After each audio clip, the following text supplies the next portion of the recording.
14장 스루야의 아들 요압은 왕이 이제는 압살롬을 보고 싶어 한다는 것을 알게 되었다. 그래서 요압은 드고아 지역에 살고 있는 한 슬기로운 여인을 데려오게 하여 그녀에게 말했다. 그대는 초상을 당해서 슬퍼하는 여인처럼 상복을 입으시오. 화장도 하지 말고 여러 날 동안 슬픔에 지친 사람처럼 꾸미시오.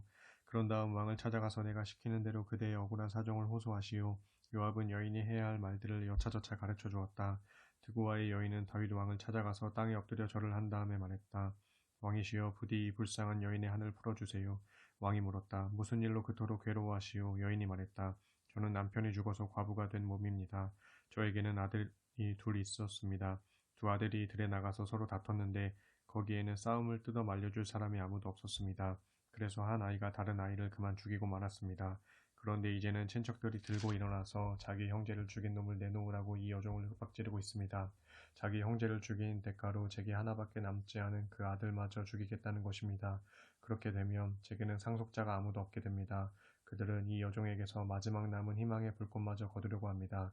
그렇게 되면 제 남편은 이름도 자손도 이 땅에 남기지 못하게 되어버립니다. 그러니 왕이시여 부디 제 딱한 처지를 헤아려 주십시오. 여인의 사정을 다 듣고 난 후 다윗 왕이 그 여인에게 말했다. 잘 알았다. 내가 도와줄 테니 걱정하지 말고 집으로 돌아가시오. 그러나 드고아의 여인이 왕에게 아뢰었다. 왕께서 그렇게 도와주셔도 화물은 저와 저의 아버지의 집안에 있습니다. 왕과 왕실에는 아무런 잘못도 없습니다. 왕이 대답했다. 만일 이 일로 누군가 그대를 탓하는 사람이 있다면 그를 나에게로 데려오시오. 그러면 다시는 그대를 괴롭히지 못하게 하겠소. 여인이 또 간청했다. 그러면 왕께서 하나님께 간구하셔서 복수의 명분으로 다시 피를 흘리는 일이 없도록 조처해 주십시오. 그래야 제 남은 아들이 죽지 않을 수 있습니다. 다윗이 맹세했다. 살아계시는 주 앞에 내가 맹세하건대 그대 아들의 머리카락 한 올도 땅에 떨어지는 일이 없을 것이요. 그러자 여인이 계속 아뢰었다. 이 여종으로 하여금 왕께 한 말씀만 더 올리도록 허락해 주십시오. 왕이 허락하자 여인이 말했다. 왕께서는 어찌하여 하나님의 백성에게 그와 똑같은 부당한 일을 범하고 계십니까?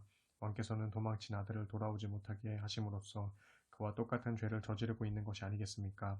이미 엎지른 물은 다시 주워 담을 수 없듯이 우리 인간은 누구나 죽게 되어 있습니다. 하나님께서도 살아있는 사람의 생명은 쉽게 해치지 않습니다. 하나님께서는 쫓겨난 사람도 영영 버림받지 않도록 길을 열어주십니다. 지금 이 여종이 왕께 나와 제 사정을 아는 것은 친척들이 몰려와서 저에게 겁을 주었기 때문입니다. 그래서 저는 제 사정을 왕께 나아가 아뢰면 왕께서는 제가 간구한 말을 들어주실 것이라고 생각한 것입니다. 하나님께서 주신 유산을 저와 제 아들로 하여금 받지 못하게 대를 끊으려는 사람들의 손에서 이 여종을 분명히 구해 주실 것이라고 생각했습니다. 저는 또 속으로 왕의 말씀은 분명 제게 큰 위안이 되어줄 것이다. 왜냐하면 저의 왕께서는 옳고 그름을 분별하시는 데 있어서 하나님의 천사와도 같으실 때니까 하고 생각했습니다. 부디 왕이 하나님께서 항상 왕과 함께 하시기를 빕니다. 마침내 왕이 여인에게 말했다. 내가 그대에게 무얼 묻고자 하니 조금도 숨기지 말고 솔직하게 대답해 주시오. 여인이 대답했다. 왕이시여 무엇이든 말씀하십시오. 왕이 물었다. 그대에게 이 모든 일을 시킨 것이 요압이요? 여인이 대답했다. 왕께서 살아계심을 두고 맹세하건대 왕께서 말씀하신 것에는 추호도 틀림이 없습니다. 예, 그렇습니다. 왕의 신하인 요압 장군님이 이렇게 하라고 제게 지시했습니다. 이 여종이 할 말들을 모두 제게 가르쳐 주었습니다. 왕의 신하인 요압 장군님이 지금의 어려운 형편을 바꾸어 보려고 이렇게 지시한 것입니다. 왕께서는 하나님의 천사처럼 지혜로우셔서 이 땅에서 일어난 일들을 환히 다 아십니다. 그러자 다윗 왕이 요압을 불러 직접 명령을 내렸다. 좋소, 그대의 청을 받아들이기로 했소. 이제 가서 내 아들 압살롬을 예루살렘으로 데려오시오. 요압이 엎드려 절을 하면서 말했다. 왕께서 이 종의 간청을 들어주시니 이 종이 왕의 총애를 입은 줄 이제야 알겠습니다. 요압은 즉시 그 술로 가서 압살롬을 예루살렘으로 데려왔다. 그러나 왕이 단호하게 말했다. 압살롬을 자기 집에 데려다 두긴 하되 내 앞으로 데려오지는 말아라. 이리하여 압살롬은 다시 예루살렘에 있는 자기 집에서 살게 되었으나 다윗 왕을 만날 수는 없었다. 온 이스라엘에서 압살롬처럼 잘생긴 미남은 없었다. 누구나 그의 잘생긴 용모를 칭찬했다. 그는 머리끝에서 발끝까지 어디 한 군데 흠잡을 데가 없었다. 그의 머리카락은 숱이 많고 길어서 무거운 머리채를 해마다 연말이 되면 한 번씩 잘라내었는데 머리카락을 깎고 나서 그 무게를 달아보면 왕궁저울로 200세겔이나 되었다. 압살롬은 아들 셋과 딸 하나를 두었는데 딸의 이름은 다말이었다. 다말은 무척 아리따운 아가씨였다. 예루살렘에 자기 집으로 돌아온 압살롬이 예루살렘 왕궁에서 부왕 다윗을 뵙지 못한 채 지난 지가 어느덧 2년이 흘렀다. 압살롬은 요압을 왕에게 보내보려고 그를 불렀지만 요압은 압살롬에게 오기를 거절했다. 다시 한번 사람을 보냈지만 여전히 압살롬의 요구에 응하지 않았다. 마침내 압살롬은 자기 종들에게 명령을 내렸다. 내 밭 옆에 요압의 밭이 있다. 한창 보리가 익어가고 있는 그 밭에 가서 불을 질러라. 그래서 압살롬의 종들이 요압의 밭에 불을 질렀다. 그러자 그 일을 듣고 요압이 압살롬의 집으로 달려와서 따졌다. 어째서 종들을 시켜 내 보리밭에 불을 질렀습니까? 압살롬이 요압에게 말했다. 나는 누차 그대에게 사람을 보내어 내게 한번 들러달라고 요청하였소. 그대에게 왕을 찾아가서 내 말을 전해달라고 부탁하려던 참이었소. 나는 왕께 이렇게 묻게 하려고 했었소. 제가 그 술에서 예루살렘으로 돌아오게 된 이유가 무엇입니까? 차라리 그곳에 그냥 있었더라면 더 좋았겠습니다. 이제 더는 못 기다리겠습니다. 아버님을 뵙고 싶습니다. 내가 죽을 죄인이라면 차라리 왕께서 저를 죽여달라고 하더라고 그렇게 말씀을 전해주십시오. 요압이 왕에게 나가서 압살롬의 말을 그대로 전했다. 그러자 왕은 압살롬을 궁궐로 불렀다. 압살롬이 다윗 왕 앞에 나아가 엎드려 절했다. 그러자 왕은 두 팔로 아들을 껴안고 입을 맞추었다. 15장 그 후 압살롬은 전차와 여러 필의 말을 지닌 채 50명의 호위병을 거느리고 다녔다. 그는 아침 일찍 일어나 성문으로 가는 길목에 서 있곤 했다. 왕께 판결을 받고자 오는 사람이 그곳을 지나가면 압살롬은 이렇게 물었다. 어느 지역에서 오시는 길이십니까? 그러면 그 사람은 이스라엘의 한 지파 이름을 대게 마련이었다. 그때 압살롬은 이렇게 말했다. 듣고 보니 당신이 주장하는 바가 옳소. 하지만 당신의 사정을 들어줄 만한 사람이 지금의 왕에게는 없소이다. 그런 다음 압살롬은 덧붙였다. 내가 이 나라의 재판관이 된다면 누구를 막론하고 억울한 사정을 다 풀어줄 수 있을 텐데 참으로 안타까운 노릇이오. 또 누군가가 그에게 다가와 절이라도 하려고 하면 압살롬은 손을 내밀어 그를 친근하게 일으켜 세우고 입을 맞추었다. 압살롬은 왕에게 판결을 받으러 오는 모든 이스라엘 사람들을 이런 식으로 친절하게 대했다. 그는 이렇게 이스라엘 사람들의 마음을 사로잡았다. 그렇게 4년째가 끝나갈 무렵 압살롬은 다윗 왕을 찾아가 아뢰었다. 헤브론으로 내려가서 주께 서원했던 것을 이루게 해주시기를 바랍니다. 이 종이 아람의 그술에서 살 때 저는 주께 맹세했습니다. 주께서 저를 예루살렘으로 돌아가게 해주신다면 저는 헤브론에서 주께 제사를 드리겠습니다. 다윗 왕이 압살롬에게 말했다. 잘 다녀오너라. 이리하여 압살롬은 헤브론으로 내려갔다. 압살롬은 이스라엘의 모든 지파들에게 은밀히 사람을 보내어 전갈하게 했다. 그대들은 나팔 소리를 듣거든 일제히 이렇게 외치시오. 압살롬이 헤브론에서 왕이 되었다 하고 말입니다. 압살롬은 예루살렘에서도 200명의 유력한 인물들을 거느리고 헤브론으로 갔다. 사실 그들은 아무것도 모른 채 단순한 손님으로 초대되어 따라간 것뿐이었다. 압살롬은 제사를 드리는 한편 길르에 사람을 보내어 아히도벨을 데려왔다. 다윗에 참모했던 그를 그의 고향인 길르에서 올라오게 한 것이다. 이렇게 압살롬의 반란 세력이 급속도로 커져갔고 압살롬을 따르는 자들이 점차 늘어났다. 그 무렵 전령 한 사람이 다윗에게 와서 말했다. 이스라엘 사람들의 마음이 압살롬에게로 기울어졌습니다. 그러자 다윗은 예루살렘에 자신과 함께 있는 모든 신하들에게 말했다. 당장 여기서 빠져나가자. 그렇지 않으면 압살롬에게 붙잡혀 도망칠 길도 없을 것이고 무엇보다 이 도성이 피로 물들게 될 것이다. 신하들이 입을 모아 대답했다. 무슨 일이든 왕의 명령에 따르겠습니다. 다윗은 왕궁을 지킬 후궁 10명만 남겨둔 채 온 가족을 거느리고 예루살렘 궁궐을 급히 빠져나와 피난길에 올랐다. 왕이 길을 떠나자 예루살렘 백성들도 모두 그를 따랐다. 그러다가 그들은 모두 성 외곽의 어느 지점에서 멈추어 섰다. 다윗을 따르는 신하들이 모두 다윗 왕의 옆에서 걸었다. 그렛 사람들과 블렛 사람들이 앞장서고 가드에서부터 왕을 따라 나선 가드 사람 600명도 왕 앞에서 걸었다. 왕이 가드 사람 이때에게 말했다. 그대들은 어찌하여 우리와 함께 가려고 하시오. 어서 돌아가서 압살롬을 왕으로 섬기시오. 그대는 이방인으로서 고향을 떠난 처지가 아니오. 그대가 우리를 찾아온 것이 엊그제인데 이렇게 또다시 우리와 함께 방황해서야 되겠소. 더구나 나는 지금 어디로 가야 할지도 모르는 사람이요. 어서 동족들을 데리고 돌아가시오. 주께서 은혜를 베풀어 주실 것이고 진실하게 살도록 지켜주실 것이요. 그러나 이때는 왕에게 대답했다. 살아계시는 주 앞에서 그리고 왕 앞에서 맹세합니다. 왕께서 가시는 곳이라면 어디든지 살든지 죽든지 이 종도 함께 따라갈 것입니다. 그러자 다윗이 이때에게 말했다. 그렇다면 앞장서 가시오. 그래서 이때도 자기의 모든 부하와 가족들을 거느리고 앞장서서 행군에 나갔다. 다윗을 따르는 신하들은 다윗 앞을 지나가면서 모두 큰 소리로 울었다. 왕이 기드론 골짜기를 건너가니 그의 신하들은 모두 광야 쪽을 향해 나아갔다. 거기에는 제사장 사독도 있었다. 그들 레위 지파의 사람들은 하나님의 언약궤를 메고 있었다. 그들은 거기에다가 하나님의 궤를 내려놓았다. 제사장 아비아달도 올라와 모든 신하들이 성을 빠져나올 때까지 기다렸다. 왕이 사독에게 말했다. 하나님의 궤를 다시 도성 안으로 모셔가시오. 주께서 나를 어여삐 여기신다면 저를 다시 도성으로 돌려보내 주셔서 이 궤와 주께서 계시는 곳을 다시 보게 하실 것이요. 그러나 주께서 나를 기쁘게 여기시지 않는다면 나는 기다릴 것이요. 그분이 바라시는 대로 하시도록 모든 것을 맡기고 다만 기다릴 것이요. 왕은 제사장 사독에게 이런 말도 했다. 그대는 선견자가 아니요 그러니 도성으로 편히 돌아가도록 하시오. 그대의 아들 아히마아스와 더불어 제사장 아비아달의 아들 요나단도 함께 데리고 가시오. 제사장 아비아달과 함께 가도록 하시오. 각자의 아들을 데리고 예루살렘으로 돌아가시오. 그대들이 소식을 전해줄 때까지 나는 광야의 이 나루터에서 기다리고 있겠소. 그래서 제사장 사독과 아비아달은 하나님의 궤를 다시 예루살렘에 모셔다 놓고 그곳에 머물렀다. 다윗은 올리브 산 언덕으로 올라갔다. 올라가면서 다윗은 머리를 가린 채 맨발로 계속 울면서 갔다. 다윗을 따르는 신하들이 모두 머리를 가린 채 울면서 올라갔다. 그때 누군가가 다윗에게 이 소식을 전했다. 아히도벨이 압살롬 편에 서서 반역에 가담했습니다. 다윗은 기도를 올렸다.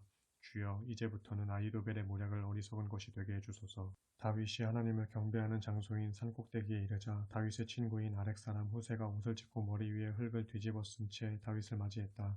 다윗이 후세에게 말했다. 그대가 나와 함께 간다면 그대는 나에게 짐만 될 뿐이요. 그러므로 그대는 이제 도성으로 들어가 압살롬에게 이렇게 말하시오. 왕이시여, 이제부터 저는 왕의 종이 되겠습니다.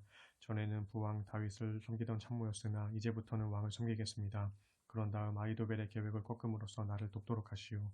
예루살렘 도성으로 들어가면 제사장 사독과 아비아달이 그대와 함께하게 될 것이요. 무슨 말을 듣든 그 말을 언제나 두 제사장에게 전해주시오. 그들은 두 아들과 함께 있어. 사독의 아들 아히마아스와 아비아달의 아들 요나단이 그들과 함께 있어. 그러니 무슨 말을 듣든지 그들을 보내 나에게 소식을 전해주시오. 이리하여 다윗의 친구 후세는 예루살렘으로 들어갔다. 압살롬이 예루살렘에 들어선 것과 거의 같은 시각이었다. 16장. 다윗이 산에서 내려가기 시작한 지 얼마 지나지 않아 무비보셋의 종이었던 시바가 나와서 왕을 기다리고 있었다. 그는 나귀 2마리에 안장을 얹고 빵 200덩이와 건포도 100봉지, 무화과 나무로 만든 과자 100봉지, 포도주 한 가죽 부대를 싣고 나왔다. 왕이 시바에게 물었다. 그대는 어찌하여 이런 것들을 가져왔느냐? 시바가 대답했다. 나귀 2마리는 왕의 가족이 타고 가시라고 가져왔고, 빵과 건포도와 과일은 왕의 신하들이 먹고, 포도주는 광야를 지나는 동안에 지친 사람이 있으면 마시라고 제가 정성껏 준비한 것입니다. 그러자 왕이 물었다. 그런데 내 주인의 손자인 무비보셋은 어디에 있느냐? 시바가 대답했다. 그분은 지금 예루살렘에서 마치 자기 세상이 온 듯 좋아하고 있습니다. 이스라엘 백성이 자기 할아버지 사울의 왕국을 자신에게 되돌려 줄 것이라고 믿고 있습니다. 그러자 왕이 시바에게 말했다. 이제부터 무비보셋에게 속한 것들은 모두 내 것이다. 그러자 시바가 다윗 앞에 엎드려 절을 하면서 말했다. 나의 주 왕께서 앞으로도 언제나 이렇게 은총 베풀어 주시기를 원합니다. 다윗 왕이 바후림 마을에 이르자 어떤 사람이 달려나오며 왕에게 욕을 퍼붓기 시작했다. 그는 사울 집안의 먼 친척인 게라의 아들 시므이였다. 다윗 왕의 좌우에 호위병들과 군사들이 많은데도 불구하고 그는 다윗과 신하들에게 심한 욕설과 함께 돌팔매질까지 했다. 시므이는 저주를 퍼부었다. 꺼져 꺼져, 이 피비린내 나는 살인자야. 내가 사울 집안의 사람들에게 흘린 피를 이렇게 주께서 갚아주시는 것이다. 그래서 내가 차지한 나라에서 피를 흘리는 것이다. 주께서는 이 나라를 내 아들인 압살롬에게 넘겨주셨다. 내가 피를 많이 흘렸으니 너는 이제 폭삭 망하게 된 거다. 그러자 스루야의 아들 아비새가 왕에게 아뢰었다. 저런 죽은 개만도 못한 놈이 우리 왕을 저주하는데 그냥 내버려 두어서야 되겠습니까? 명령하시면 제가 당장 가서 그놈의 목을 잘라버리겠습니다. 그러나 다윗이 대답했다. 스루야의 아들아, 왜 나의 일에 그토록 간섭을 하느냐? 주께서 그에게 다윗을 저주하라고 말하셨기 때문에 저렇게 저주하고 있다면 누가 감히 그를 책망할 수 있겠느냐. 그런 후 다윗이 아비새와 모든 신하들에게 말했다. 내 몸에서 태어난 아들도 지금 나를 죽이려고 하고 있소. 하물며 베냐민 사람이야 더 말해 무얼 하겠소. 주께서 그에게 하라고 명하신 것이니 계속 나를 저주하도록 내버려 두시오. 내가 오늘 이런 수모를 당한 것 때문에 주께서 나의 가련한 모습을 살펴보시고 나중에 혹시 좋은 일로 갚아주실는지 누가 알겠소. 다윗과 신하들이 길을 따라 내려가는 동안에도 시므이는 반대편 산비탈을 따라 내려오면서 계속해서 돌을 던지고 흙먼지를 뿌리면서 저주하기를 그치지 않았다. 마침내 왕과 신하들이 요단강가에 이르렀을 때 그들은 몹시 지쳐서 모두가 기운에 빠진 채 쉬고 있었다. 한편 압살롬은 자기를 따르는 이스라엘 사람들을 거느리고 예루살렘으로 입성했다. 아히도벨도 무리와 함께 들어갔다. 그때 다윗의 친구인 후세가 압살롬에게 와서 말했다. 왕 만세, 왕 만세. 압살롬이 후세에게 물었다. 이것이 그대가 그대의 옛 친구에게 보여주는 우정이라는 것이요? 어째서 옛 친구를 따라 예루살렘을 떠나지 않았소? 후세가 압살롬에게 말했다. 제가 어떻게 그럴 수 있겠습니까? 저는 주께서 선택하시고 여러분들이 뽑으시고 온 이스라엘 백성들이 세운 분의 편입니다. 저는 그분과 함께 지낼 것입니다. 제가 누구를 섬겨야 하겠습니까? 부왕의 아드님을 섬기는 것이 당연하지 않겠습니까?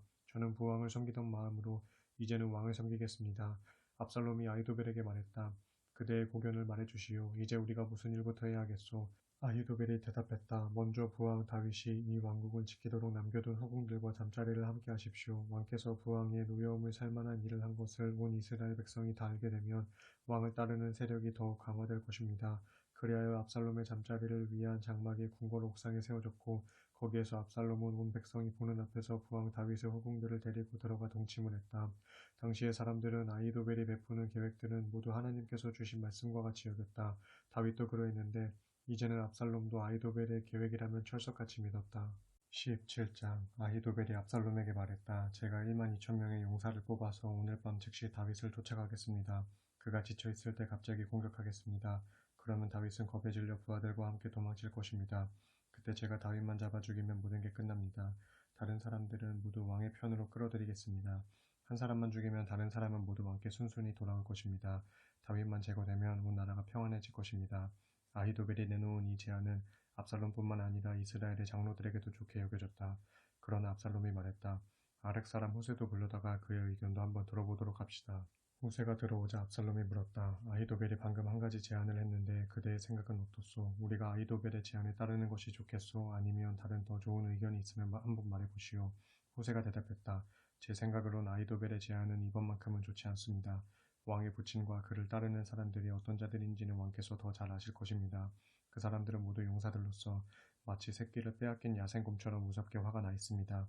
더욱이 왕의 부친은 경험이 풍부한 노련한 군인이어서 기습에 대비하여 밤에는 군사들과 함께 진영에서 잠도 자지 않습니다. 그는 지금쯤 동굴이나 다른 은밀한 곳에 숨어 있을 것입니다. 만일 왕의 군사들이 일부라도 먼저 공격을 받고 쓰러진다면 압살롬의 군대가 패했다라는 소문이 삽시간에 퍼지게 될 것입니다. 그러면 사자처럼 용맹스러운 군사들도 겁에 질려 버릴 것입니다. 왕의 부친이 용사요. 또한 그의 부하들도 용감한 군인들이라는 것은 온 이스라엘이 다 압니다. 그러므로 저의 의견은 이렇습니다. 먼저 북쪽의 단에서부터 남쪽의 브에세바에 이르기까지 온 이스라엘에서 군사들을 불러 모으십시오. 그런 후에 해변의 모래알처럼 많은 군대를 이끌고 왕께서 친히 싸우러 나가십시오. 다윗이 있는 곳이면 어디든지 공격하여 온 대지에 내리는 아침 이슬처럼 그를 덮쳐버리는 것입니다. 그러면 다윗은 물론이고 그의 부하들 중에서도 살아남을 사람이 아무도 없을 것입니다. 혹시 다윗이 어떤 성읍으로 들어가 숨으면 이스라엘 사람들이 모두 밧줄을 가져다가 그 성을 동여맨 후 끌어서 골짜기에 내동댕이 쳐버리는 것입니다. 그러면 성읍이 서 있던 그곳에는 돌멩이 하나도 남아있지 않게 될 것입니다. 후세의 말이 끝나자 압살롬과 온 이스라엘 사람들은 후세의 전략이 아히도벨의 것보다 더 낫다고 결정을 내렸다.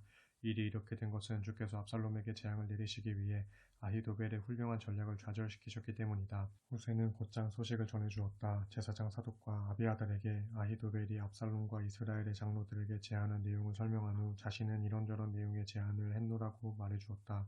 그런 다음 후세는 이렇게 말했다. 어서 다윗에게 사람을 보내어 지체하지 말고 오늘 밤에 즉시 요단강을 건너가라고 전하십시오.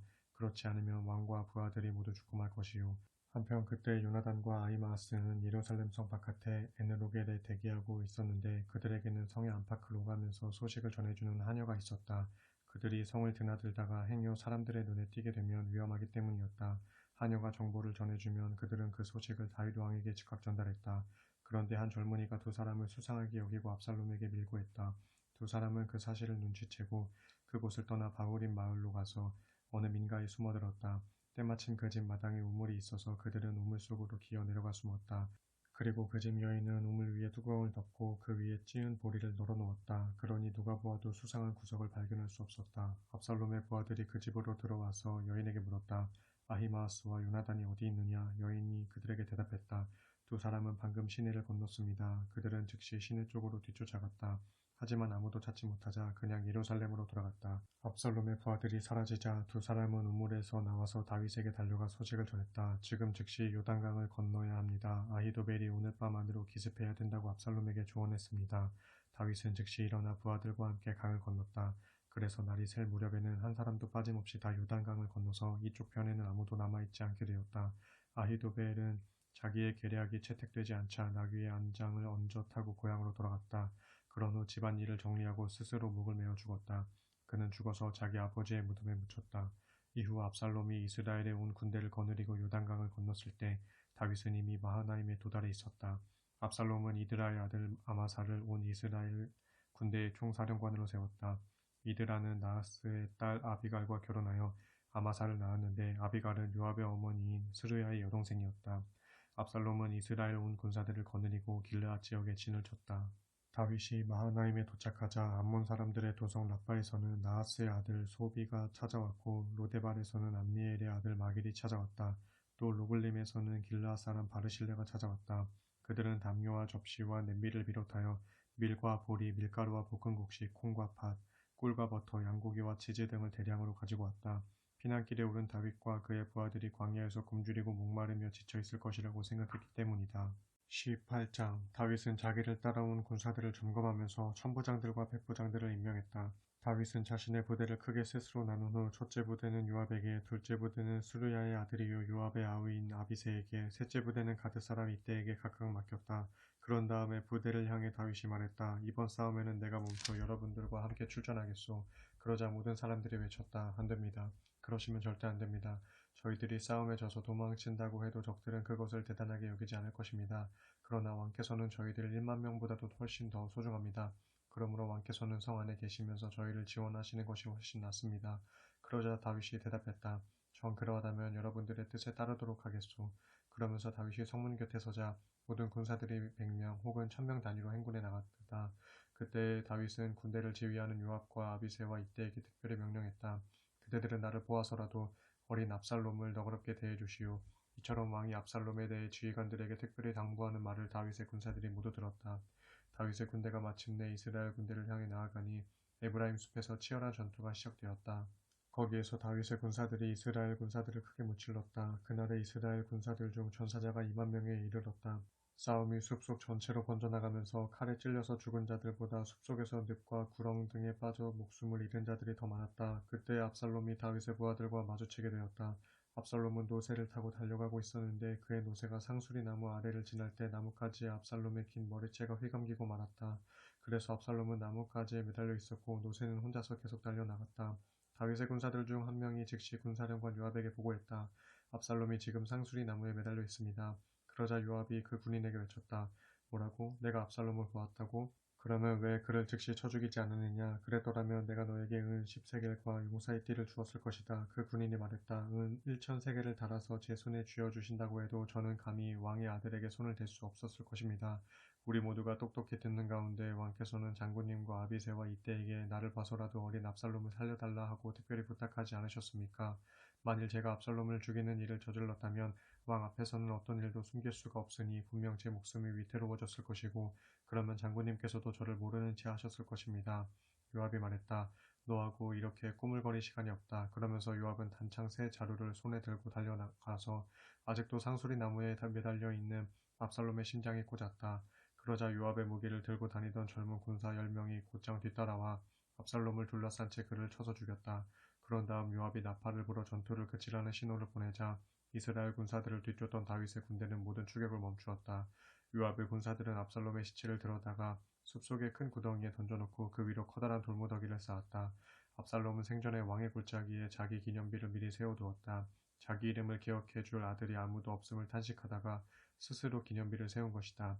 그가 자기 이름을 따서 세운 그 기념비는 오늘날까지도 압살롬의 기념비라고 불린다. 대제사장 사독의 아들 아히마아스가 군사령관 요압에게 말했다. 제가 당장 왕께로 달려가서 주께서 원수들의 손에서 왕을 구원해 주셨습니다 하고 소식을 전하겠습니다. 그러자 요압이 그에게 말했다. 안 된다. 오늘은 내가 소식을 전하러 가지 말라. 다른 때라면 몰라도 오늘은 절대로 안 된다. 왕의 아들이 죽었기 때문이다. 요압은 어떤 구스 사람을 불러 말했다.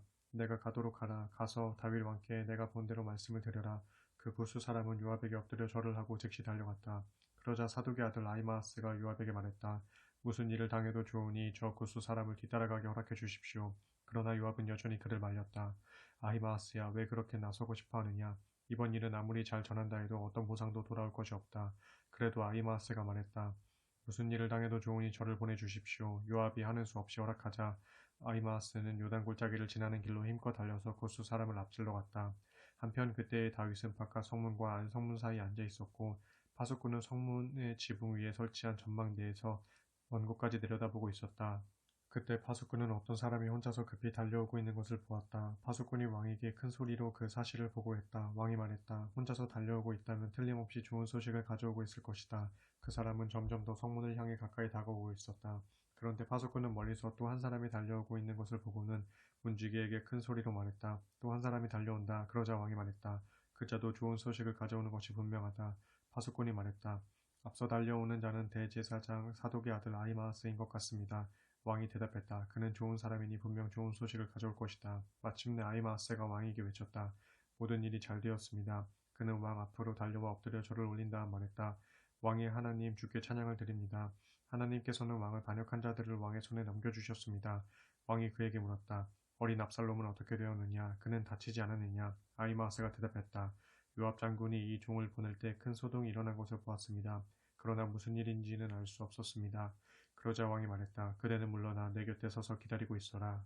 그때 구스 사람이 도착하여 왕에게 아뢰었다. 왕이시여 기쁜 소식을 가져왔습니다. 주께서 오늘 왕께 반역하여 일어선 무리들을 물리쳐서 모두 없애주셨습니다. 다윗이 구스 사람에게 급히 물었다.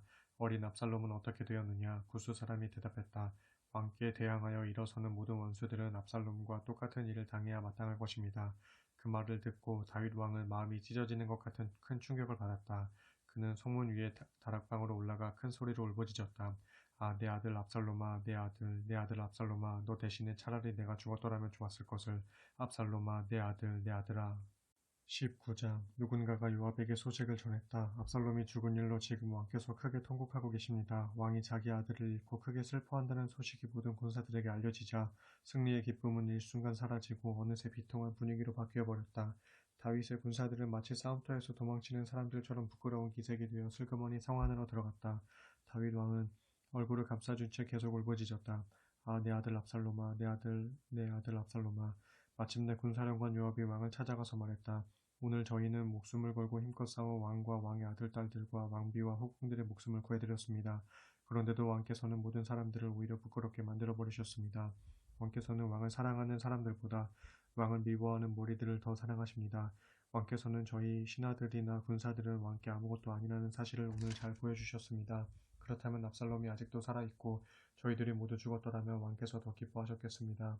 왕이시여 이제는 진정하시고 왕의 사람들을 인정하고 오늘의 승리를 치하해 주십시오. 만약 왕께서 지금 그들을 격려해 주시지 않는다면 오늘 밤 안으로 모두가 뿔뿔이 달아나서 왕 곁에는 아무도 남아있지 않을 것입니다. 그러면 왕께서 젊은 시절부터 지금까지 당한 그 어떠한 환난보다도 더 혹독한 어려움을 당하게 되실 것입니다.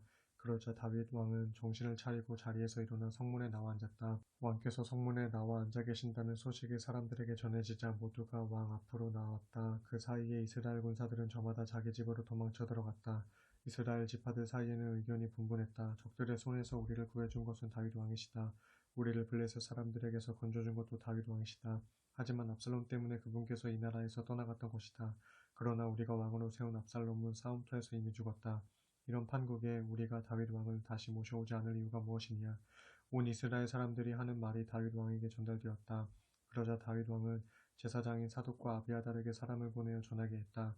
유다의 장로들을 불러 모아 내 말을 전하시오. 이스라엘 전역에서 왕을 다시 모셔오자는 소리가 들리는데 어찌하여 그대들은 왕을 다시 모실 생각을 하지 않는 것이오. 그대들은 나의 동포요 나의 살과 피라오. 그런데 왜 왕을 예루살렘 왕궁으로 돌아오게 하는 일에 꼴찌가 되려고 하는 것이오. 압살롬 군대의 총사령관인 아마사에게는 이렇게 전하시오. 장군은 나와 혈육이 아니오. 이제부터 나는 요압 대신에 장군을 총사령관으로 삼겠소. 그렇게 하지 않는다면 하나님께서 나에게 벌을 내리실 것이오. 이로써 다윗은 유다 사람들의 마음을 마치 한 사람의 마음처럼 사로잡았다. 그들은 왕에게 전가를 보내왔다. 왕께서는 부하들을 모두 거느리고 다시 예루살렘 왕궁으로 돌아오소서. 다윗은 모든 신하들과 함께 즉시 길을 떠나 요단강가에 이르렀다. 그러자 유다 사람들이 왕을 맞이하여 요단강을 건너게 해드리려고 길갈에 와서 기다리고 있었다. 베냐민 지파 사람인 게라의 아들 시므이도 왕을 맞이하려고 바후림 마을에서 내려와 있었다. 베냐민 사람들 1,000명이 시므이와 함께 와 있었고 사울 집안의 청직이었던 시바도 나와 있었다. 시바는 아들 15명과 종 20명을 데리고 있었다. 그들은 요단강을 건너가 왕을 기다리고 있다가 맞이했다. 그들은 왕의 가족을 건네주고 그들의 시중을 들어주려고 앞서 요단강을 건넜다. 게라의 아들 시므이도 요단강을 건너 다윗 왕 앞에 나아가 엎드려 절을 하면서 말했다. 나의 주 왕이시여 이 종의 허물을 마음에 담아두지 말아 주십시오. 왕께서 예루살렘을 떠나시던 날 이 종이 저지른 잘못을 기억하지 마시고 왕의 마음에서 몰아내어 주소서. 그날 이 종은 큰 죄를 지었습니다. 제가 잘 알고 있습니다. 그렇기 때문에 오늘 제가 요셉 지파의 모든 사람들 가운데 가장 먼저 왕을 맞으러 나왔습니다. 이때 수르야의 아들 아비새가 끼어들었다. 왕이시여 시므이는 죽어야 마땅합니다. 그자는 주께서 기름 부어 세우신 왕을 저주했습니다. 다윗이 대답했다. 스루야의 아들들은 들어라. 너희는 왜 내 일에 간섭하고 나섰느냐? 너희가 왜 나의 대적이 되려고 하느냐? 내가 오늘에야 비로소 온 이스라엘의 왕이 되었는데 오늘 같은 날에 이스라엘에서 사람을 죽게 해서야 되겠느냐? 그런 후 다윗이 시므이에게 말했다. 그대는 처형당하지 않을 것이요. 그러면서 왕은 맹세까지 했다. 그때 사울의 손자 무비보셋도 다윗 왕을 맞으러 요단강을 건너왔다. 그는 다윗이 예루살렘을 떠난 날부터 다시 돌아온 그날까지 발도 씻지 않고 수염도 깎지 않고 의복도 빨아입지 않았다. 그가 예루살렘에서 왕을 맞으러 나오자 왕이 물었다. 무비보셋이여, 그대는 왜 나와 함께 예루살렘을 떠나지 않았소? 그가 대답했다. 나의 주 왕이시여, 이 종은 다리를 절기 때문에 나귀를 타고 왕을 따라가려고 제 나귀의 안장을 얹으라고 말했지만 나의 종 시바가 저를 속이고 배신했습니다. 또한 그자는 이 종에 대해 왕께 모함까지 했습니다. 왕께서는 하나님의 천사와 같은 분이시니 왕께서 좋게 여기시는 대로 제게 처분하십시오. 제 아버지의 온 집안 사람들은 왕 앞에서 죽어 마땅한데도 왕께서는 이 종을 왕의 식탁에서 함께 먹을 수 있도록 허락해 주셨습니다. 이제 제게 또 무슨 염치가 남아 있어서 왕께 은총을 베풀어 달라고 말할 수 있겠습니까? 왕이 무비보셋에게 말했다. 왜 그 이야기를 또 하시오? 알겠소. 이제 내가 명령하니 그대는 그대의 종 시바와 반절씩 밭을 나누어 가지도록 하시오. 그러자 무비보셋이 왕에게 아뢰었다. 그가 모두 차지하게 하십시오. 왕께서 이처럼 다시 안전하게 돌아오셨으니 저는 더 이상 바랄 게 없습니다. 그때 길라 사람 바르실레도 다윗 왕을 안전하게 요단강까지 건네드리려고 로글림에서 내려와 있었다. 그는 80세로 나이 많은 노인이었다. 그는 아주 부유한 사람이었기에 다윗이 마하나임에 머물러 있는 동안 왕에게 계속 음식을 공급했었다. 왕이 바르실레에게 말했다. 나와 함께 요단강을 건너갑시다. 그리고 예루살렘에서 나와 함께 사시지요. 이제는 내가 잘 대접하겠습니다. 그러나 바르실레는 이렇게 대답했다. 제가 얼마나 더 살겠다고 왕과 함께 예루살렘으로 가겠습니까? 저는 이제 나이가 80세입니다. 이 나이에 무엇이 좋고 무엇이 나쁜지를 제대로 분간할 수 있겠습니까? 아무리 좋은 것을 먹고 또 마신들 그 맛을 제가 어찌 알겠습니까? 젊은 남녀가 아름다운 노래를 부른들 제가 어찌 들을 수가 있겠습니까? 그러하므로 저는 왕께 짐만 될 뿐입니다. 저는 단지 왕을 모시고 요단강을 건네드리려는 것뿐인데 어찌하여 제게 그토록 풍성한 보상을 하려 하십니까? 부디 이 종을 고향 마을로 돌아가게 하시어 제 아버지와 어머니의 무덤 곁에서 죽게 해주십시오. 대신에 여기에 제 아들 김함이 있사오니 그로 하여금 왕을 따라가서 섬기게 하시고 왕께서 원하시는 대로 그에게 일을 시켜주시기 바랍니다. 왕이 대답했다. 알겠소. 그러면 내가 김함을 데리고 가서 노인께서 원하시는 대로 하지요. 지금 노인께서 원하시는 것이 있으시면 나한테 모두 말씀해 보세요. 다 들어드리도록 하겠소. 그리하여 온 백성이 모두 요단강을 건넜고 다윗 왕도 건너갔다. 왕이 바르실레에게 입을 맞추며 복을 빌어주자 바르실레는 평안히 자기 고향으로 돌아갔다. 다윗 왕이 길갈 쪽으로 갈 때 바르실레의 아들 기맘도 왕을 따라갔다. 유다 군대 전체와 이스라엘 군대의 절반이 왕을 모시고 따라갔다. 그런데 갑자기 온 이스라엘 사람들이 모두 왕에게 몰려와서 말했다. 유다 사람들은 우리와 동족이면서도 어떻게 자기들끼리만 왕과 왕의 가족 및 신하들을 모시고 요단강을 건널 수 있습니까? 그러자 유다 사람들이 이스라엘 사람들에게 답변했다. 왕이 우리와 더 가깝기 때문에 우리가 그렇게 한 것이다. 너희는 무엇 때문에 그렇게 화를 내느냐? 우리가 왕의 것을 조금이라도 빼앗아 먹기라도 했단 말이냐? 왕께서 우리에게 무슨 선물이라도 준 줄로 아느냐? 이스라엘 사람들도 지지 않고 유다 사람들에게 대들었다. 왕을 세우는 일로 따지자면 우리에게는 너희보다 10배나 더 많은 몫을 가지고 있다. 더욱이 다윗 왕에 대해서는 우리에게 더욱더 권리가 있다. 너희는 어찌하여 우리를 그렇게 무시하느냐? 왕을 다시 모셔오자고 가장 먼저 말한 사람이 바로 우리가 아니냐? 그래도 유다 사람들의 말이 이스라엘 사람들의 말보다 더 강경하였다. 이 10장 마침 그곳에는 베냐민 출신으로 난동부리기를 좋아하는 불량배 한 사람이 있었다. 비그리의 아들 세바였다. 그가 갑자기 나팔을 불며 외쳤다. 우리가 다윗과 무슨 상관이 있느냐. 이새의 아들에게서 우리가 받을 몫은 아무것도 없다. 이스라엘 사람들아 다 걷어치우고 모두 집으로 돌아가자. 그러자 이스라엘 사람들이 모두 다윗을 버리고 비그리의 아들 세바를 따라갔다. 그러나 유다 사람들은 요단강에서 예루살렘까지 계속해서 다윗 왕을 따라갔다. 예루살렘 왕궁으로 돌아온 다윗은 왕궁을 지키라고 남겨두었던 10명의 후궁들을 별실에 가두고 감시하게 했다. 다윗은 그녀들에게 먹을 것을 가져다 주게 했지만 더 이상 잠자리를 함께 하지는 않았다. 그래서 그 후궁들은 죽는 날까지 생과부로 지내야 했다. 그 후에 다윗 왕이 아마사에게 말했다. 그대는 유다의 모든 장정들을 사흘 안으로 소집하고 나에게 와서 보고하시오. 아마사가 유다 사람들을 모으러 나갔지만 왕이 그에게 정해준 기한을 지키지 못했다. 그래서 다윗은 아비새에게 명령했다. 이제는 비그리의 아들 세바가 압살롬보다도 더욱 위험한 존재가 될 것이요. 그러므로 그대는 부하들을 데리고 당장 세바의 무리를 추격하시오. 그들이 유세화된 성읍에 숨어버리면 우리가 찾지 못하게 될까봐 염려스럽소. 그리하여 요압의 부하들과 그렛 사람과 블렛 사람 그리고 모든 용사들이 아비새의 지휘하에 출동했다. 그들은 예루살렘을 출발하여 비그리의 아들 세바를 추격하기 시작했다. 그들이 기브온에 있는 큰 바위에 이르렀을 때 아마사가 그들 앞으로 다가왔다. 때에 요압은 군복을 입고 허리띠를 메고 있었는데 거기에는 단도가 든 칼집이 달려 있었다. 요압이 앞으로 걸음을 내디딜 때 칼이 칼집에서 조금 삐져나와 있었다.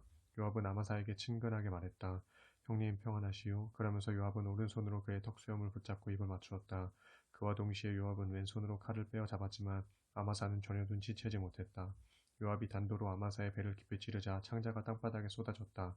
두 번 다시 칼을 쓸 필요도 없이 아마사는 그 자리에서 거꾸러져 죽었다. 그런 다음 요압은 자기 동생 아비새와 함께 비그리의 아들 세바를 뒤쫓기 시작했다. 그러자 요압의 부하 중 한 사람이 아마사의 시체 곁에 서서 이렇게 외쳤다. 요압을 지지하고 다윗 왕 편에 설 사람은 누구든지 요압 장군을 따르시오. 아마사가 길바닥 한가운데 피투성이가 되어 쓰러져 있었기 때문에 지나가는 군사들은 모두 주저하며 멈추어 섰다. 그래서 요압의 부하가 아마사의 시체를 길에서 끌어다가 들판으로 치워 놓았다. 그런데도 군사들이 그곳을 쳐다보며 멈추어 서자 요압의 부하는 겉옷으로 아마사의 시체를 덮어두었다. 아마사의 시체가 큰 길에서 치워지자 모든 군사들은 더 이상 지체하지 않고 요압을 따라 세바를 잡으러 갔다. 세바는 이스라엘의 지파들을 두루 다니다가 아벨 지역과 베다가 지역과 베림의 전 지역에 이르렀고 그곳 사람들은 모두 세바의 뒤를 따랐다. 요압은 군사들을 거느리고 아벨과 벳마가로 가서 당장 그 성을 포위해버렸다. 그들은 성읍의 성벽보다 더 높은 장벽을 쌓은 후 성벽을 부수어 무너뜨리기 시작했다. 그런데 성읍 안에는 슬기로운 여인이 살고 있었다. 그 여인이 성읍 위에서 요압의 군사들에게 외쳤다. 여보세요. 제 말을 좀 들어보세요. 제가 할 말이 있으니 요압 장군을 불러주세요. 요압이 여인에게 다가오자 여인이 물었다. 당신이 요압 장군이세요? 요압이 대답했다. 그렇소. 내가 요압이요. 여인이 말했다. 장군님, 이 여종의 말을 들어보세요. 요압이 말했다. 어서 말하라. 여인이 말했다. 예로부터 사람들은 중요한 일이 있으면 아벨에 가서 물어보라고 했습니다. 그러면 무슨 일이든지 잘 해결되었기 때문입니다. 이곳은 이스라엘 중에서도 가장 평화스럽고 신실한 사람들이 살아가는 곳입니다. 그런데 당신들은 지금 이스라엘에서 어머니와 같은 이 성읍을 파괴하려고 하십니다. 당신은 주께서 주신 유산을 그렇게 없애버리실 작정입니까? 요압이 대답했다. 성읍을 없애다니 그게 무슨 말이요? 나는 절대로 그런 사람이 아니요. 에브라임 산지 사람인 비그리의 아들 세바라는 자가 다윗 왕에게 대항하여 반란을 일으킨 후 이 성읍에 들어와 숨었소. 그 사람만 우리에게 넘겨준다면 나와 나의 군사들은 당장 이 성읍에서 떠날 것이요. 그러자 그 슬기로운 여인이 요압에게 말했다. 그렇다면 우리가 그자의 머리를 잘라서 성벽 너머로 던져드리겠습니다. 그런 다음 그 여인이 성읍 사람들에게 달려가서 지혜로운 말로 설득하자 성읍 주민들은 세바의 머리를 베어서 성벽 너머로 요압에게 던져주었다. 그러자 요압은 나팔을 불어 군사들을 그 성읍에서 모두 철수시켰다. 이에 군사들은 저마다 자기 집으로 돌아가고 요압도 예루살렘의 다윗 왕에게로 돌아왔다. 요압은 온 이스라엘 군대의 총사령관이 되었고 여호야다의 아들 브나야는 그렛 사람과 블렛 사람으로 이루어진 왕의 근위부대를 맡았다. 아도니람은 노동 감독관을 맡았고 아힐루스의 아들 여호사밧은 사관 역할을 맡았다. 스와는 서기관을 맡았고 사독과 아비아달은 대제사장이 되었다. 그리고 야일 출신의 일하는 다윗의 대신이 되었다. 21장 다윗 왕이 통치하는 동안 무려 3년 동안 연이어 큰 가뭄이 든 적이 있었다. 다윗이 주 앞에 나아가 여쭈니 주께서 대답하셨다. 그것은 사울과 그의 집안의 살인죄 때문이다. 즉 사울이 기브온 사람들을 죽음으로 몰아넣었기 때문이다. 다윗은 기브온 사람들을 불러왔다. 그들은 본래 이스라엘 사람이 아니라 아모리 족속 중 살아남은 사람들이었다. 오래전 이스라엘 백성이 가나안 땅을 점령할 때 그들은 기브온 사람들과 평화조약을 맺고 그들을 살려주기로 맹세했다. 하지만 사울 왕은 이스라엘 백성을 보호하겠다는 지나친 열성으로 그들을 학살했었다. 다윗이 기브온 사람들에게 물었다. 내가 여러분에게 어떻게 해드려야 하겠습니까? 내가 어떻게 보상해드려야 여러분이 주의 백성들을 위해 복을 빌어주시겠습니까? 기브온 사람들이 대답했다. 저희와 사울이나 그의 자손들 간의 분쟁은 은이나 금으로 해결할 문제가 아닙니다. 그리고 우리에게는 이스라엘 사람을 죽일 권리 또한 없습니다. 그러자 다윗이 물었다. 제가 여러분을 위해 무엇을 해드리면 좋겠습니까? 그들이 왕에게 대답했다. 사울은 우리를 전멸시키려고 했습니다. 이스라엘 영토 안에서는 어디에도 발붙여 살지 못하도록 우리 모두를 몰살시키려고 했던 사람입니다. 그의 자손 중에서 남자 7을 골라 우리 손에 넘겨주십시오. 그러면 우리가 그들을 사울의 고향 마을인 기브아에서 나무에 매달아 죽여 주 앞에 보이겠습니다. 왕이 말했다. 좋소. 내가 7명을 당신들에게 넘겨주겠소. 다윗 왕은 사울의 아들인 요나단과 주 앞에서 맹세한 일이 있었기 때문에 요나단의 아들인 무비보셋은 빼놓았다. 왕은 아야의 딸 리스바가 사울과의 사이에서 낳은 두 아들인 알모니와 다른 무비보셋, 사울의 딸 메라비 무올라 사람 바르실레의 아들인 아드리엘과의 사이에서 낳은 5명의 아들들을 기브온 사람들에게 넘겨주었다.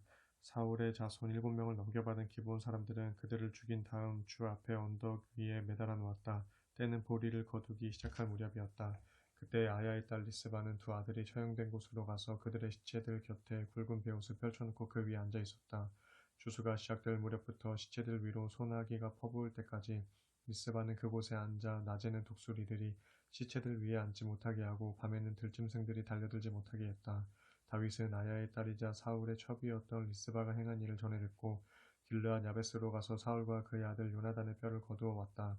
일전에 블레셋 군사들이 길보아 산에서 사울과 그의 아들 요나단을 쳐 죽이고 그들의 시체를 벳산의 광장에 매달아 두었는데 길르앗 야베스 주민들이 몰래 시체를 거두어다가 안장시켜 주었던 것이다.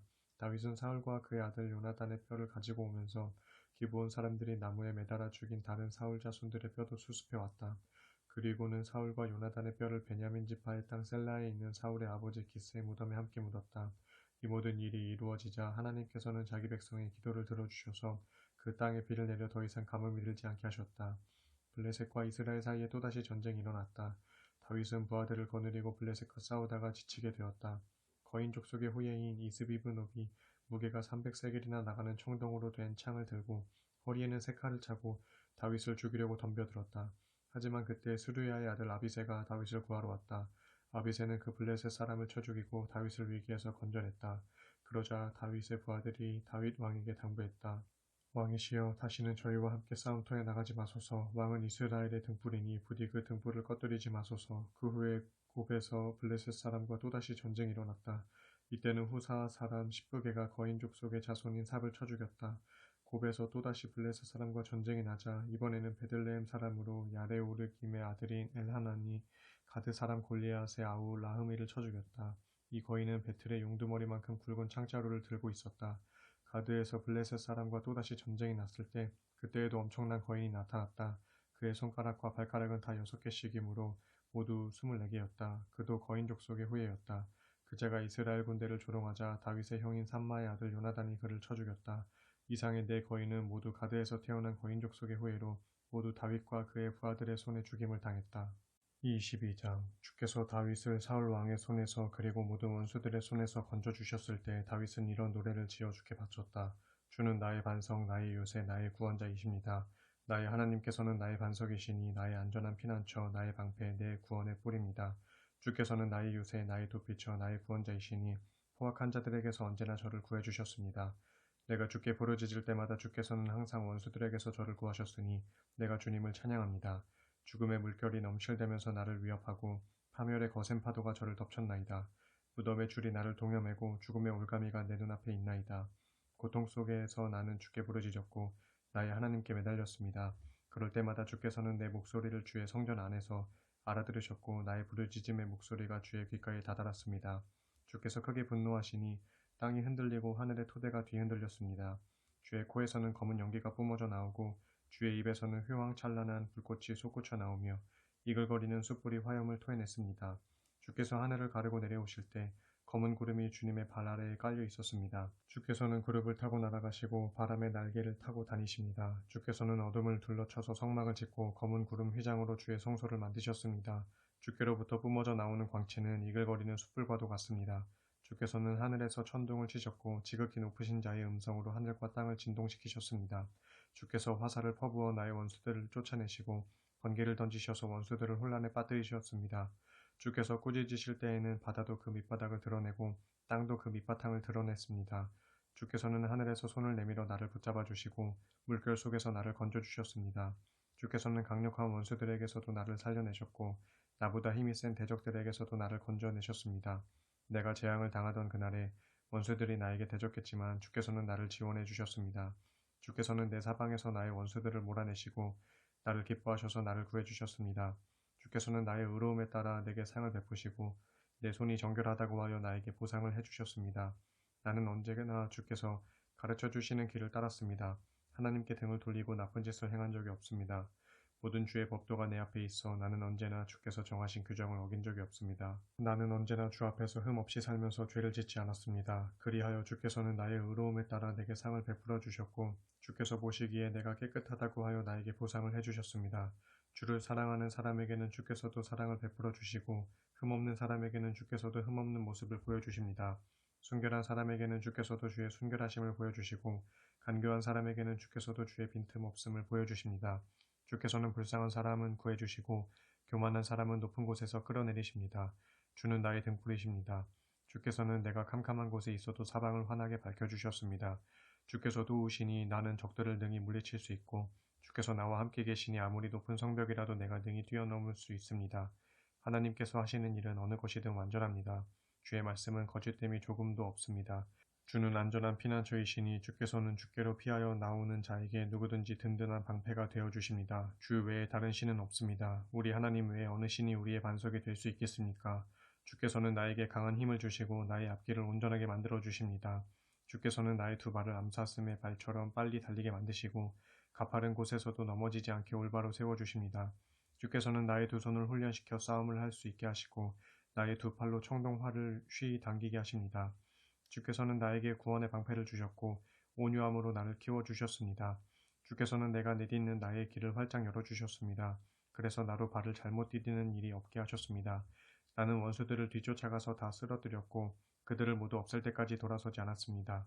내가 원수들을 무찔러서 그들을 쓰러뜨리니 그들이 내 발 아래 모두 엎드러져서 다시는 일어나지 못했습니다. 주께서는 내게 싸우러 갈 힘을 주시고 나의 원수들로 내게 굴복하게 하셨습니다. 주께서는 나의 원수들을 뿔뿔이 도망가게 하셨고 나의 원수들을 모두 없애게 하셨습니다. 원수들은 살려달라고 외쳤지만 그들을 도와주는 이들은 아무도 없었습니다. 주께 부르짖어도 주께서는 그들에게 아무 대답도 하지 않으셨습니다. 나는 원수들을 먼지처럼 산산이 부수어 놓아 길바닥에 진흙처럼 짓이겨 주었습니다. 주께서는 반역하는 내 백성과의 싸움에서도 나를 구해주셨고 뭇 민족의 통치자로 나를 세워주셨습니다. 그리하여 내가 모르던 백성들도 이제는 나를 섬깁니다. 이방 사람들도 나에게 와서 굽실대고 내 말을 듣자마자 나에게 복종합니다. 그들은 더 이상 내게 저항할 힘을 잃고 자기들의 토굴 속에서 기어나와 내게 항복했습니다. 주께서 살아계시니 나는 주님만 찬양합니다. 나의 반석, 나의 피난처이신 주님만 찬양합니다. 주께서는 내 원수를 모두 갚아주시고 세계 만민을 내 발 밑에 굴복시켜 주십니다. 아무리 많은 원수들이 사방에서 들고 일어날지라도 주께서는 언제나 나를 원수들의 소나귀에서 건져주십니다. 주께서는 악한 원수들보다 나를 더욱 높이시고 포악한 자들의 손에서 항상 나를 구해주셨습니다. 그러하오니 주여 나는 세계 만민이 보는 앞에서 소리 높여 주를 찬양합니다. 큰 소리로 주의 이름을 찬양합니다. 주께서는 자신이 세우신 왕에게 위대한 승리를 안겨주십니다. 주께서는 자신이 기름 부은 자에게 다윗과 그의 자손들에게 영원히 변함없는 은혜를 베풀어 주십니다. 23장 이것은 다윗이 마지막으로 남긴 말이다. 이새의 아들 다윗이 말하노라. 하나님께서 높이 일으켜 세우신 자, 야곱의 하나님께서 기름 부으신 자, 이스라엘에서 시를 잘 읊는 자가 노래하노라. 주의 영이 나에게 오셔서 말씀하시니 그분의 말씀이 나의 혀 위에 굴러가도다. 이스라엘의 하나님께서 나에게 말씀하시고 이스라엘의 반석이신 분께서 나에게 말씀하셨도다. 자기 백성을 정의에 따라 다스리는 왕, 하나님을 경외하면서 다스리는 왕.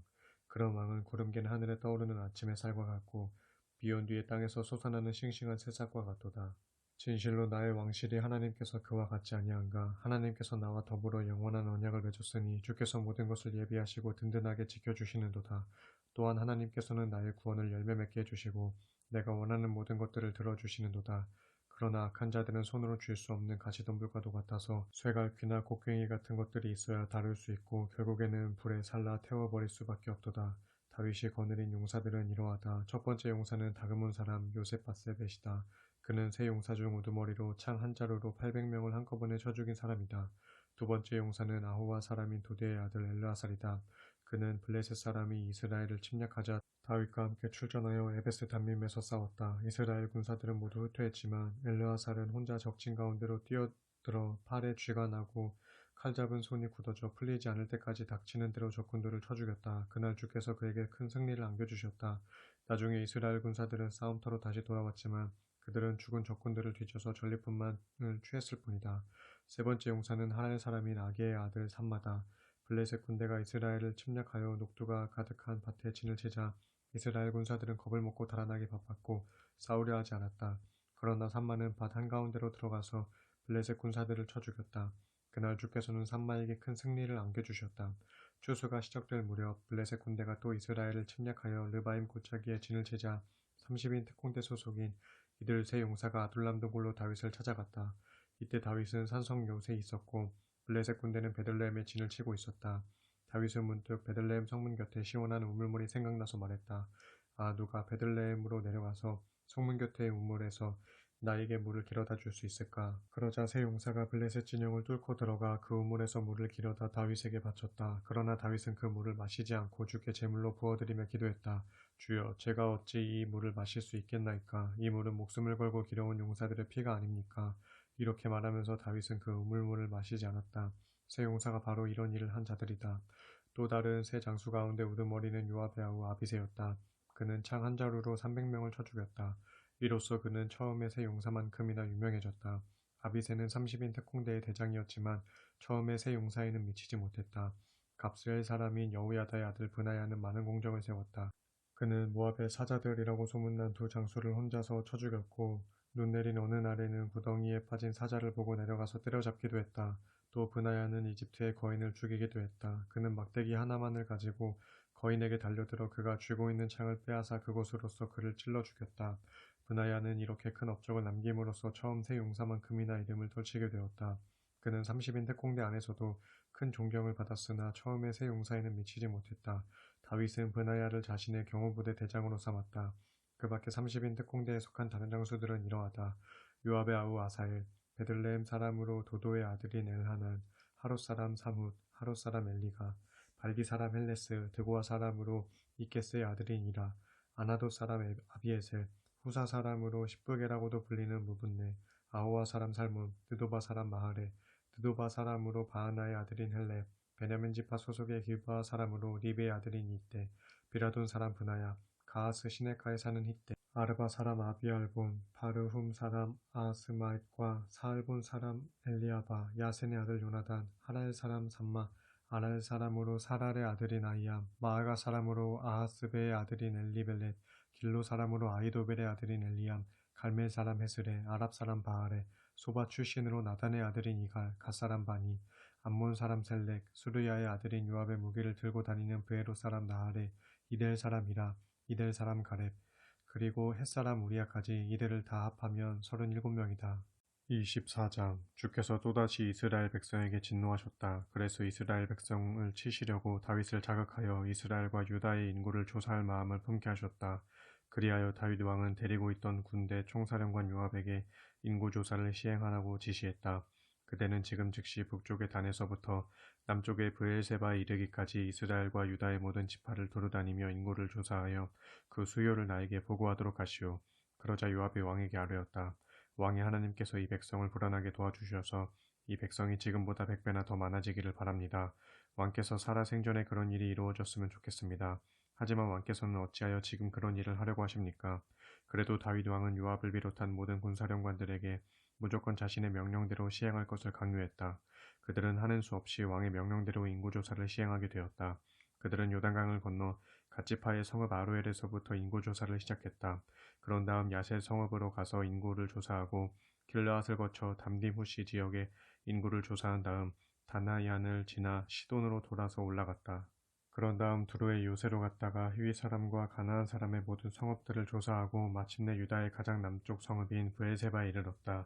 이렇게 온 나라를 두루 다니면서 인구조사를 시행하고는 9개월 20일 만에 예루살렘으로 돌아왔다. 요압은 다윗 왕에게 모든 장병들의 수요를 보고했는데 칼을 빼서 다룰 수 있는 장병이 이스라엘에서는 80만 명이고 유다에서는 50만 명이었다. 그런데 다윗은 이렇게 이스라엘의 인구조사를 시행한 다음 스스로 양심의 가책을 느끼게 되었다. 그래서 주께 기도를 드렸다. 주여, 제가 주 앞에 큰 죄를 지었습니다. 이 종의 죄를 부디 용서해 주소서. 제가 너무나도 어리석은 일을 저질렀습니다. 다음날 아침 다윗이 일어나자 다윗의 선견자로 있는 예언자 갓에게 하나님의 말씀이 임했다. 너는 다윗에게 가서 이렇게 전하라. 내가 3가지 선택사항을 내놓겠으니 너는 그 중에서 한 가지를 골라라. 그러면 내가 그 재앙을 내게 내리겠다. 예언자 갓이 다윗 왕에게 나아가 말했다. 주께서 내놓으신 3가지 선택사항은 이렇습니다.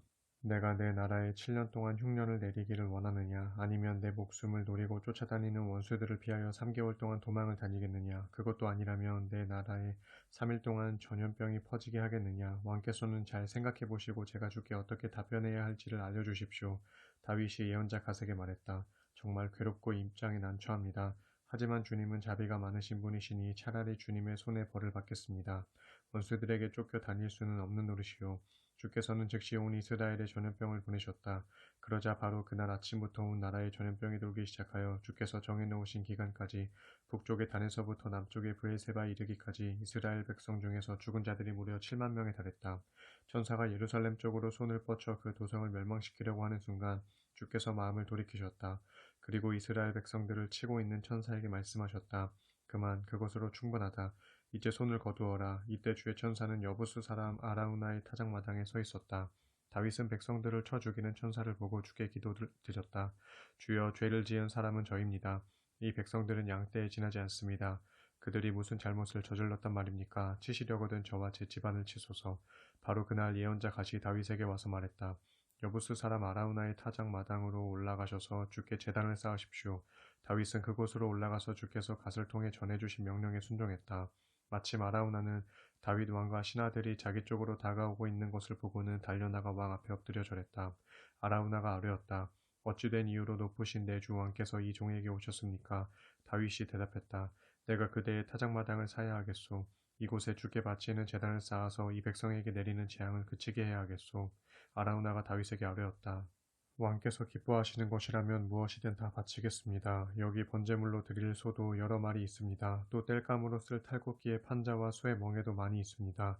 이 종은 이 모든 것들을 내 주 왕께 그냥 바치겠습니다. 아라우나는 계속 아뢰었다.